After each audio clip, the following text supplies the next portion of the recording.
തുടർച്ചയായി 4-ാം മത്സരവും പരാജയപ്പെട്ടുകൊണ്ട് ബ്ലാസ്റ്റേഴ്സ്. ഇന്നലത്തെ ബ്ലാസ്റ്റേഴ്സിന്റെ പ്രകടനം എങ്ങനെയുണ്ടായിരുന്നു? നമ്മുടെ ഫോറിൻ പ്ലേയേഴ്സിന്റെ പ്രകടനത്തെ പറ്റിയിട്ടുള്ള അഭിപ്രായം എന്താണ്?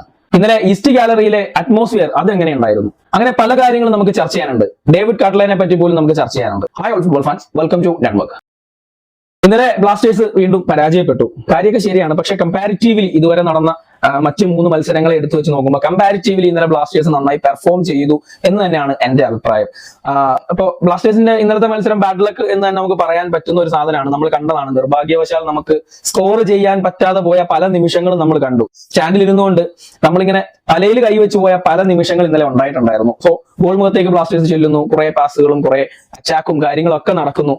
പ്രത്യേകിച്ച് ഇന്നലെ ഇന്ത്യൻ പ്ലേയേഴ്സ് എല്ലാം മികച്ച പ്രകടനം പുറത്തെടുത്തു എന്ന് തന്നെ വേണമെങ്കിൽ പറയാം. എസ്പെഷ്യലി നിഹാൽ ഇന്നലെ 90 മിനിറ്റും കളം നിറഞ്ഞ് കളിച്ചു എന്ന് വേണമെങ്കിൽ പറയാം നമുക്ക്.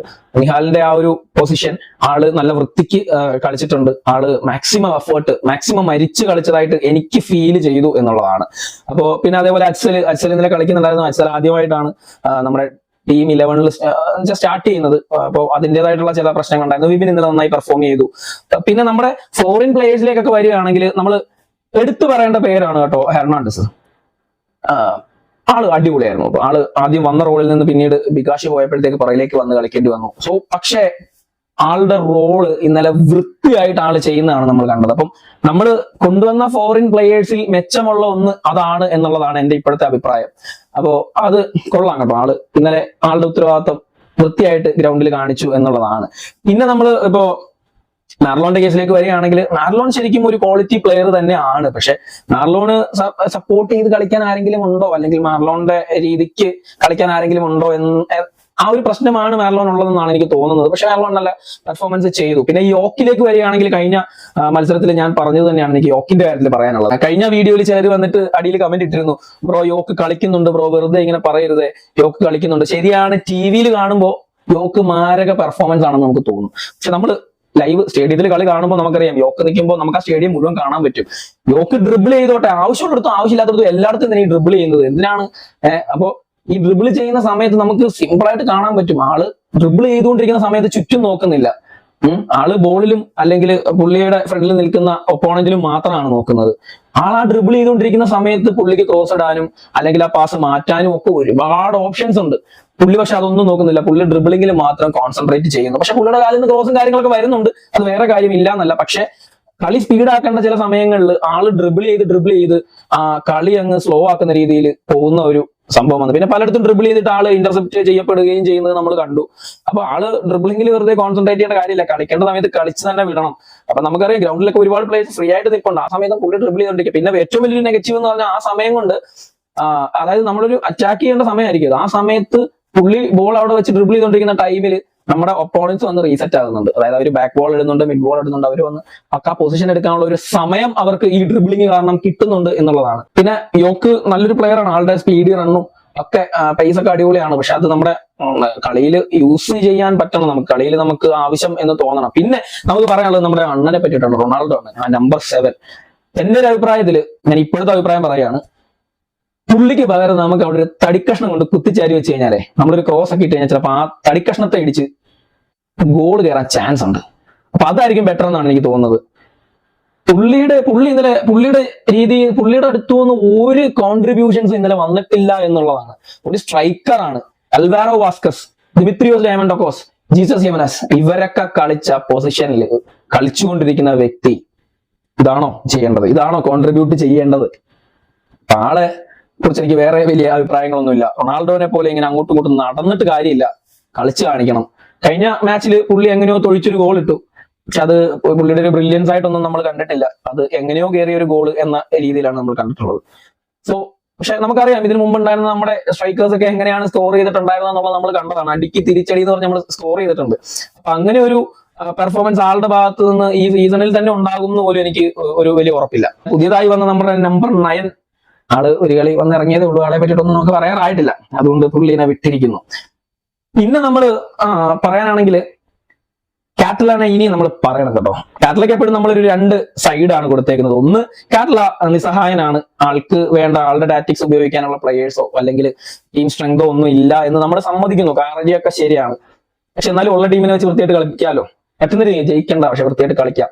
പക്ഷെ ഇന്നലെ വൃത്തിയായിട്ട് അത്യാവശ്യം കളി നടന്നു. പക്ഷെ അത് കാറ്റലയുടെ പ്ലാൻസിൽ ഉണ്ടായിരുന്ന സാധനങ്ങളൊന്നുമല്ല.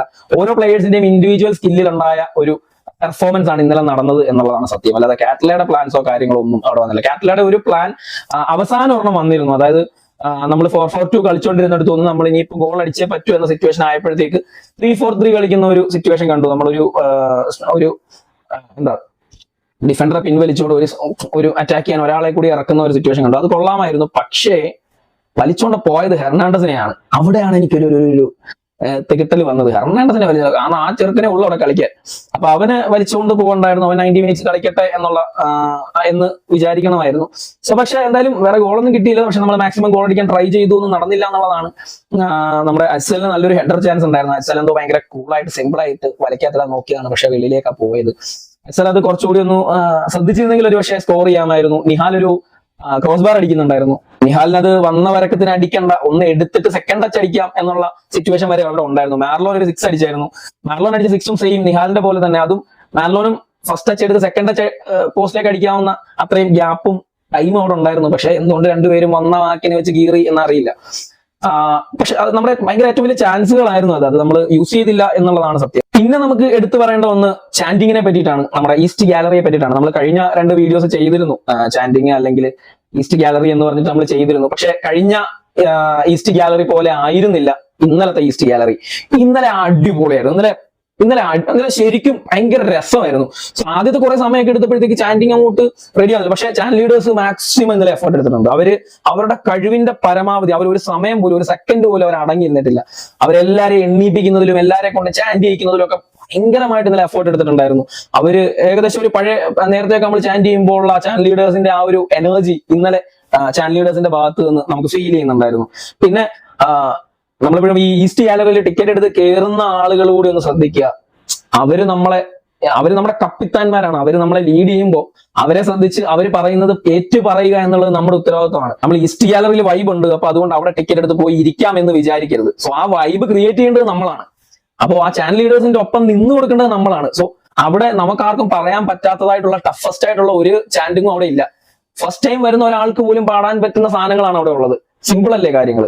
അപ്പോ നിങ്ങൾ നിങ്ങളുടെ ആ ഒരു ഷെയ്മോ അല്ലെങ്കിൽ നിങ്ങളുടെ ഇൻട്രോവേർട്ട് പരിപാടിയോ ഒക്കെ മാറ്റി വെച്ച് ചാൻഡ് ചെയ്യണം. പക്ഷെ ഇന്നലെ ഒരു സെക്കൻഡ് ഹാഫ് സെക്കൻഡ് ഹാഫ് അങ്ങ് വന്നപ്പോഴത്തേക്ക് പിന്നെ ചാൻഡിങ് ഒക്കെ വേറെ ലെവലിൽ പോയി. ആളുകൾ മാച്ചുമായിട്ട് കണക്ട് ആയി ഭയങ്കരമായിട്ട്. അപ്പം നമ്മുടെ ഈ ഹോം അഡ്വാൻറ്റേജ് എന്ന് പറയുന്ന സാധനം ശരിക്കും പ്ലേയേഴ്സിന് ലഭിക്കുന്നത് കളിയുമായിട്ട് ഫാൻസ് ക്രൗഡ് കണക്ട് ആവുമ്പോഴാണ്. ഇന്നലെ അത് കണക്ട് ആയിട്ടുണ്ടായിരുന്നു ഭയങ്കരമായിട്ട്. കാരണം കളിയിൽ നടക്കുന്ന ഓരോ ഇൻസിഡന്റിനും ഇവിടുന്ന് സ്റ്റാൻഡിൽ നിന്ന് നമ്മുടെ ഫാൻസ് റിയാക്ട് ചെയ്യുന്നുണ്ടായിരുന്നു. ഓരോരുത്തർ ഇൻഡിവിജ്വലി റിയാക്ട് ചെയ്യുന്നുണ്ടായിരുന്നു.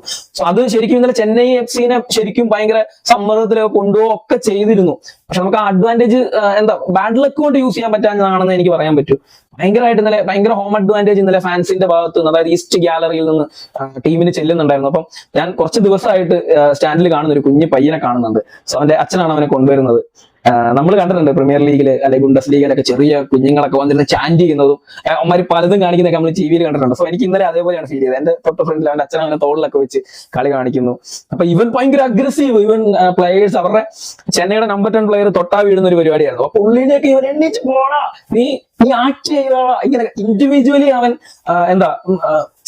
സൗണ്ട് ഉണ്ടാക്കുന്നു, അവൻ ഗെയിമുമായിട്ട് കണക്ട് ആവുന്നു എന്നൊക്കെയുള്ളതാണ്. സോ ഇന്നലത്തെ ഗാലറി ഭയങ്കര രസമായിരുന്നു. സോ ഇന്നലെ വന്ന ആളുകൾക്കൊക്കെ ഈസ്റ്റ് ഗാലറിയിൽ നിന്ന് ഒരു അടിപൊളി എക്സ്പീരിയൻസ് ലഭിച്ചു എന്നുള്ളത് സത്യം തന്നെയാണ്. പിന്നെ എനിക്ക് എടുത്ത് പറയാനുള്ളത്, ഇന്നലെ മാക്സിമം എല്ലാവരും അവരവരുടെ എഫേർട്ട് ഇട്ട് അവർ മാക്സിമം ഇൻഡിവിജ്വൽ സ്കിൽസിലൂടെ തന്നെ അവർ കളിക്കുന്നുണ്ടായിരുന്നു. അപ്പോ അങ്ങനെ ഒരു സാഹചര്യത്തിൽ ഇന്നലെ ക്ലാപ്പ് ചെയ്ത് അവരെ വിടണമായിരുന്നു എന്നുള്ളത് തന്നെയാണ് എന്റെ അഭിപ്രായം. പക്ഷെ നമ്മൾ ഇന്നലെ ചെയ്തതിൽ ഒരു മിസ്റ്റേക്ക് ഉണ്ടോ എന്ന് എനിക്കൊരു ഡൗട്ട് ഉണ്ട്. കാരണം നമ്മൾ ഒരിക്കലും അവരോട് പ്ലേ ഫോർ ബാഡ്ജ് എന്ന് നമ്മൾ ചാൻഡ് ചെയ്യരുതായിരുന്നു. അവരോട് അങ്ങനെ ഒരു മുദ്രാവാക്യം വിളിക്കരുതായിരുന്നു. കാരണം നമ്മൾ നിഹാലിന്റെ ഒക്കെ പെർഫോമൻസ് ഇന്നലെ കണ്ടതാണ്. നിഹാൽ ഇന്നലെ ഒരു ഹെഡറിന് വേണ്ടിയിട്ട് പറന്ന് ഒരു ബാഹുബലി ചാട്ടമൊക്കെ ചാടി ആ പോസ്റ്റിന്റെ ഉള്ളിലൊക്കെ പോയി വീണിട്ടുണ്ടായിരുന്നു. അപ്പൊ അത്രയും എഫേർട്ട് എടുത്ത് കളിച്ച് വന്ന പ്ലെയർ. പിന്നെ ഹെർണാണ്ടസിന്റെ കേസ്, ഹെർണാണ്ടസ് ഒക്കെ ഇന്നലെ മരിച്ച് കളിച്ചിട്ടുണ്ട്. അപ്പോ അവര് നമ്മുടെ അടുത്തേക്ക് വരുമ്പോൾ നമ്മൾ അവരുടെ അടുത്ത് പ്ലേ ഫോർ ബാഡ്ജ് എന്നുള്ള ആ ഒരു സാധനം, അതിന്റെ മീനിങ് തന്നെ ഭയങ്കര ഓക്കെ അല്ലാത്തൊരു സാധനമാണ്. സോ അവരോട് അത് പറയരുതായിരുന്നു. പിന്നെ പ്ലേയേഴ്സിനെ ഇന്നലെ ക്ലാപ്പ് ചെയ്ത് തന്നെ തിരിച്ചു വിടാൻ പാകത്തിനുള്ള പെർഫോമൻസ് ആണ് അവർ നടത്തിയത്. പിന്നെ ഞാൻ എപ്പോഴും പറയുന്നൊരു കാര്യമുണ്ട്, മാനേജ്മെന്റ് നമുക്കറിയാം അവന്മാര് വില്ലന്മാര് തന്നെയാണ്. ഒരു രീതിയിലും നമുക്ക് സപ്പോർട്ട് ചെയ്യാനോ ന്യായീകരിക്കാനോ പറ്റാത്ത കുറച്ച് ആളുകളാണ്.